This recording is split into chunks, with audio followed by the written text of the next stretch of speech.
اعوذ باللہ من الشیطان الرجیم بسم اللہ الرحمن الرحیم۔ آج انشاء اللہ تعالی ہم سورۃ اخلاص دیکھیں گے۔ اخلاص دیکھیں، نام ہی کتنا پیارا ہے کہ خالص کر دینا۔ اگر کسی چیز میں کسی چیز کی ملاوٹ ہے تو اس چیز کو نکال کے باہر پھینک دینا، خالص ہو جانا۔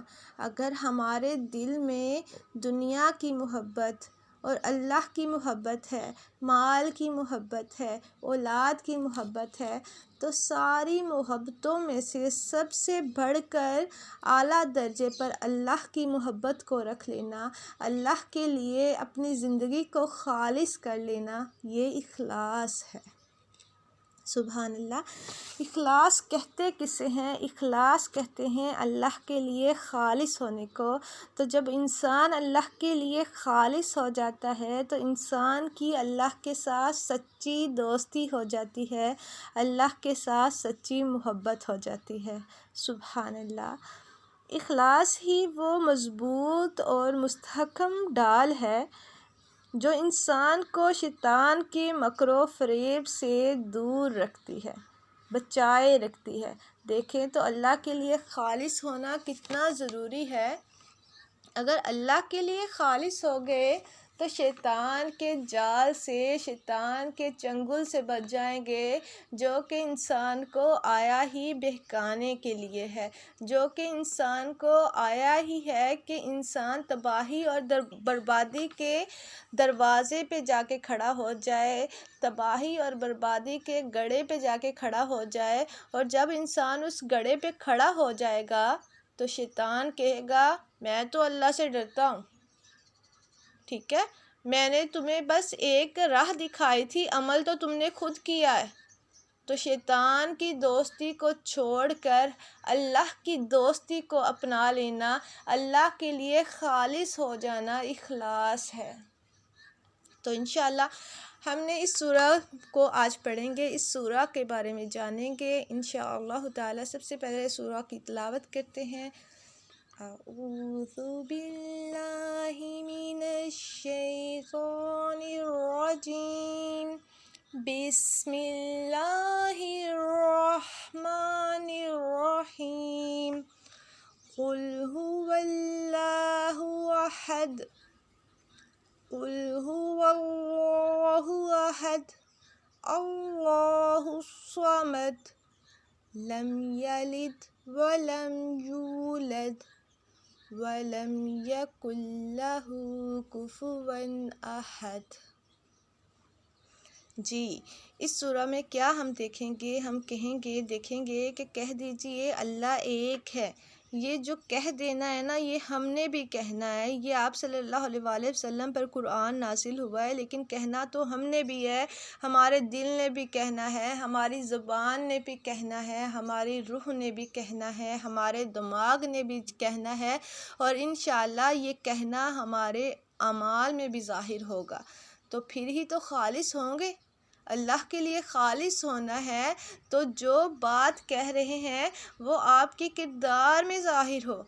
اللہ سے ڈریں، اللہ کے سامنے اپنے آپ کو جواب دے پائیں کہ میرے اللہ مجھ سے ہر کام کرنے کا جواب حاصل کر سکتا ہے۔ میرا اللہ پوچھے گا کہ تو نے جوانی کہاں پہ گزاری، میرا اللہ پوچھے گا کہ تو نے مال کہاں پہ خرچ کیا، میرا اللہ مجھ سے ہر چیز کا سوال کرے گا۔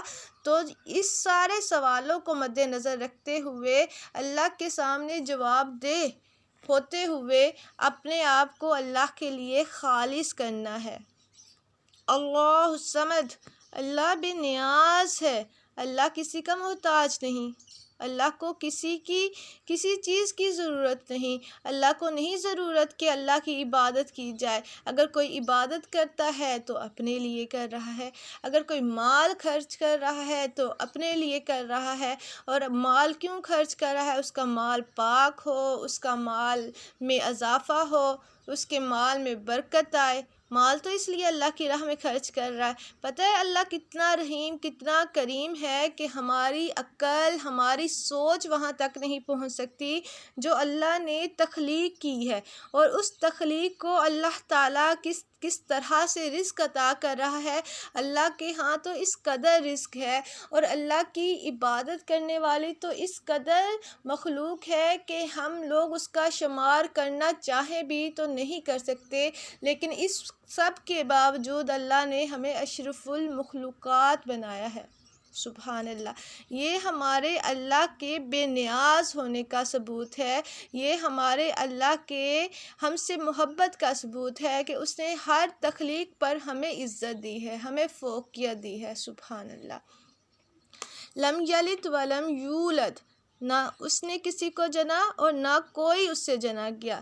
جی، جس طرح کہ یہودیوں نے کہا کہ حضرت عزیر علیہ السلام اللہ کے بیٹے ہیں، عیسائیوں نے کہا کہ عیسیٰ علیہ السلام اللہ کے بیٹے ہیں، تو یہ اس بات کی نفی کر رہی ہے یہ آیت کہ کوئی اللہ کی اولاد نہیں، اور نہ ہی کسی نے اللہ کو پیدا کیا ہے۔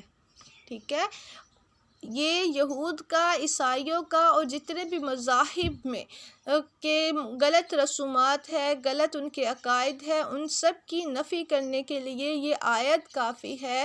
یہ آیت کافی ہے جو ہمارے دلوں میں اللہ کی محبت پیدا کر رہی ہے، اللہ کے ساتھ دوستی رکھنے کا جذبہ پیدا کر رہی ہے کہ نہ اللہ کی کوئی اولاد ہے، نہ اللہ کسی کی اولاد ہے، اللہ واحد ہے۔ وَلَمْ يَكُنْ لَهُ كُفُوًا أَحَدٌ، اور نہ کوئی اس کا ہمسر ہے، اور نہ ہی کوئی اللہ کے برابر ہے۔ سبحان اللہ۔ یہ سورہ جو ہے اس کی بہت اہمیت ہے۔ آپ صلی اللہ علیہ وآلہ وسلم نے فرمایا جو شخص اس سورہ کو 10 بار پڑھے گا میں اسے جنت میں عالی شان محل کی اسے بشارت دیتا ہوں۔ سبحان اللہ۔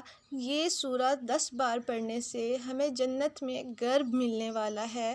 تو ہم نے اس سورہ کو، کیا ہم اس سورہ کے بارے میں جانتے ہیں؟ کیا ہم اس سورہ کو 10 بار پڑھ سکتے ہیں؟ اگر ہاں پڑھ سکتے ہیں تو لازمی پڑھیے گا۔ اور یہ سورہ جو ہے ایک بار پڑھنا 1/3 قرآن پڑھنے کے برابر ہے، اور اگر ہم اسے 3 بار پڑھ لیتے ہیں تو اس کا پڑھنا ہمیں مکمل 3 بار پڑھنا مکمل قرآن پڑھنے کے ثواب دلوانے کے برابر ہوگا۔ تو اس سورہ کو اپنی زندگی کا حصہ بنانا ہے۔ صبح و شام کے اذکار میں ہے کہ اس سورہ کو پڑھا جائے۔